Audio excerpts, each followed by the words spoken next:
never right. Ah, yes. The Justice League of America, the team DC built to reassure humanity that if the universe ever decided to get generally weird about it, alien invasions, rogue gods, dimensional collapse, there were people with the specific powers and specific jawlines required to handle that kind of cosmological administrative issue. And in 1997, CBS decided the appropriate response to that legacy was to film the whole enterprise in Vancouver on a budget that wouldn't cover the catering bill on a mid tier primetime procedural show. Give Green Lantern the wrong name, the wrong costume, and the wrong personality. Simultaneously make the Flash unemployed and bad about it. Stuff Martian Manhunter into a suit that appears to have been inflated with a hand pump, and then periodically stop the story so members of Earth's greatest superhero team could sit down and tell a camera how they felt about their personal lives. About I me. wasn't. I know. He wasn't. You know, they were worried, but not Ray. He's just Nice. yeah. He's nice. Nice. As if the whole Enterprise was an episode of The Real World where the housemates happened to be able to freeze tidal waves. CBS broadcast the finished pilot exactly once, December 28, 1997, in the post Christmas graveyard slot, with no serious pickup, no announcement, no acknowledgement that it had existed. It just aired, then stopped existing, then circulated on bootleg VHS at comic conventions for years as a dark relic, the thing you scream when someone thinks they've seen bad superhero television and needs the scale recalibrated from the ground up. This is a story of how Warner Brothers took DC's most powerful franchise, handed it to the wrong creative philosophy and precisely the wrong cultural moment, and produced 86 minutes that future JLA writer Mark Waid would describe it as, and I am quoting directly here, 88 minutes of my life I'll never get back. End quote. The Justice League deserved better, much better. What it got was friends with capes. No one told you life was gonna be this way. Let's establish the full coordinates because the 1997 CBS pilot is actually the second attempt to put this team on television.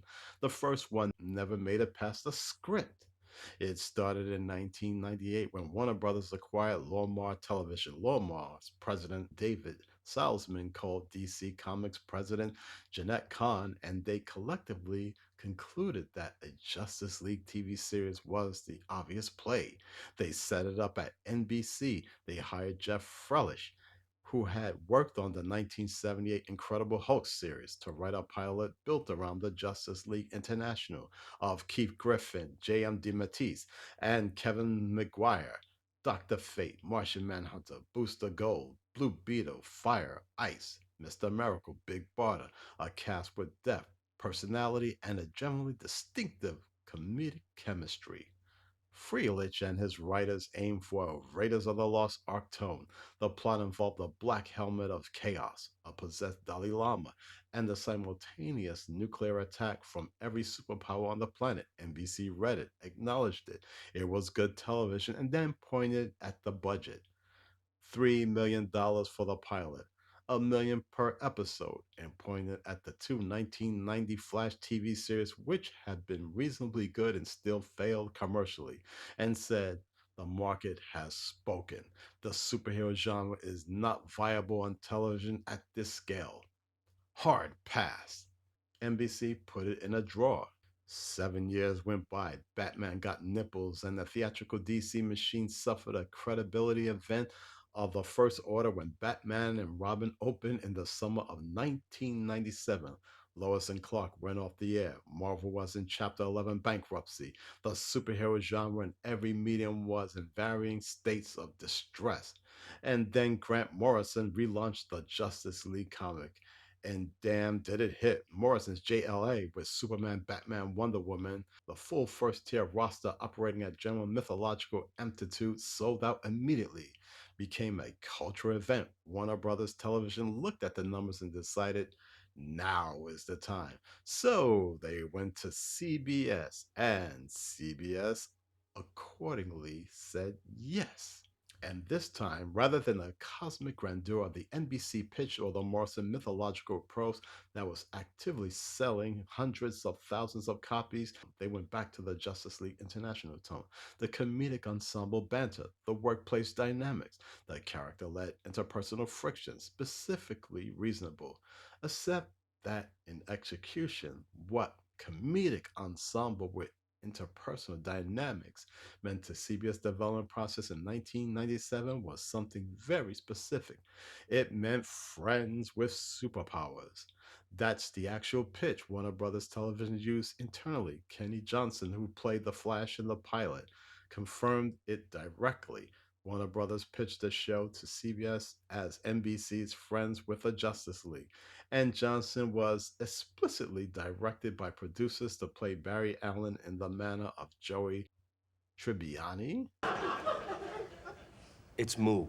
The pilot was directed by Felix Enrique Alcala, then fired halfway through production because the executives were unhappy what they were seeing.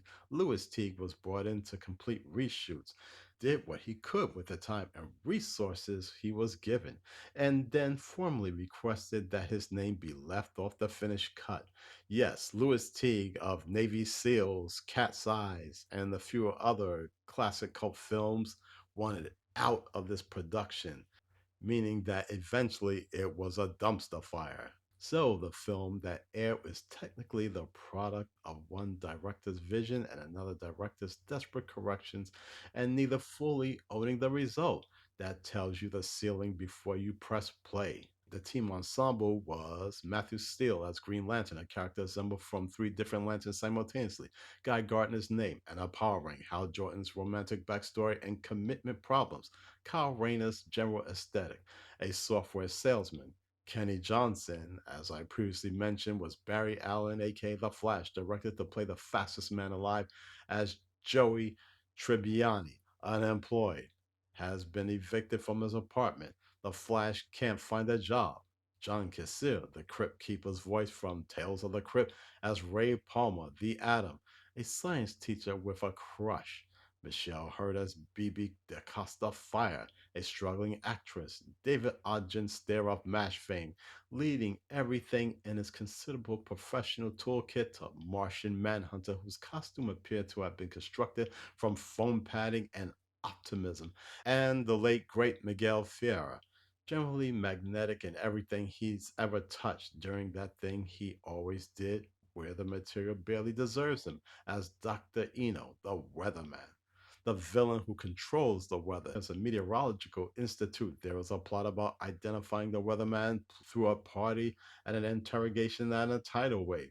It is not an incompetent premise, and then the pilot does the thing.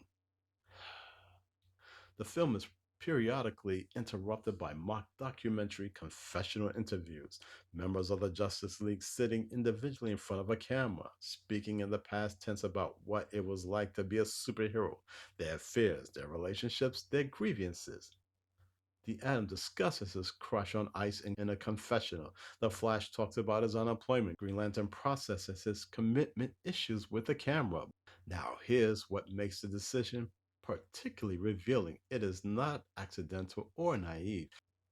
Reality TV, thanks to MTV's The Real World, which premiered in 1992 about seven strangers, one house, nonstop camera, and crucially, the confessional interview, had someone in the JLA pilot's development process looking at that cultural moment and thought, this is the language audiences speak right now. This is how we make a superhero show feel contemporary and accessible. Put the Flash in a confessional booth and let him talk about his feelings. The problem is architectural. The confessional format works because it humanizes by shrinking. So let's not pretend this was purely a format problem. The production had issues at every level simultaneously. The big three were off the table entirely: Superman, Batman, Wonder Woman. Each was quarantined in separate development. Superman Lives was in pre production, Batman was in franchise triage post Batman and Robin. Wonder Woman was being separately developed elsewhere.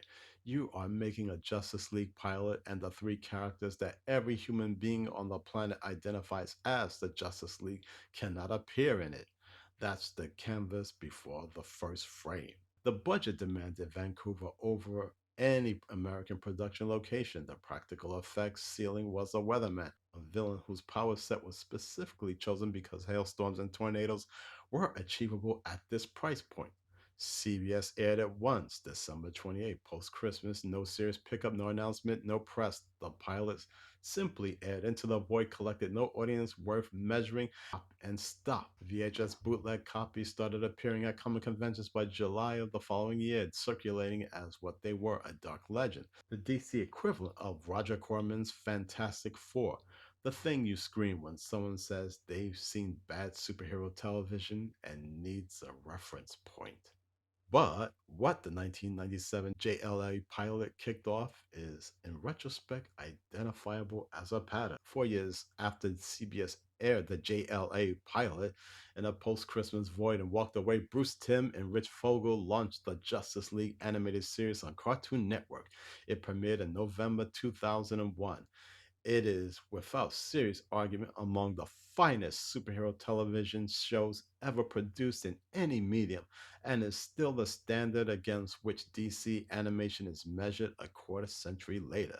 It did the opposite of everything the CBS pilot did, and the contrast tells you everything. Bruce Timm's Martian Manhunter is ancient, alien, the weight of the last survivor of a dead world is present in every scene he occupies. He does not have a confessional interview about teamwork. He has episodes that quietly examine what it means to carry extinction as a lived condition.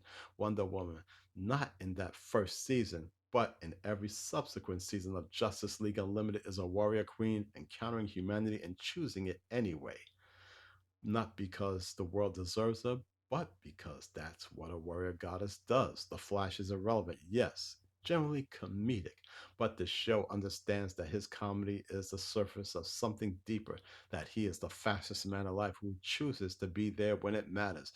And every joke lands harder because you know that about him. The scope itself is cosmic. The tone is epic without being self serious.